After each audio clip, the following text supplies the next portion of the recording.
நீலக்கடல் அலைகள் நிரம்பத்தாலாட்டும் திருச்செந்தூர் இது திருச்செந்தூர். நீலக்கடல் அலைகள் நிரம்பத்தாலாட்டும் திருச்செந்தூர் இது திருச்செந்தூர். ஆழிப்பேரலை அடங்கி நடந்தது அது எந்தூர் இந்த திருச்செந்தூர். ஆழிப்பேரலை அடங்கி நடந்தது அது எந்தூர் இந்த திருச்செந்தூர். திருச்செந்தூர் இது திருச்செந்தூர்.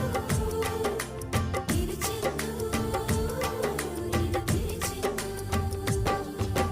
நீலக்கடல் அலைகள் நிரம்பத்தாலாட்டும் திருச்செந்தூர் இது திருச்செந்தூர்.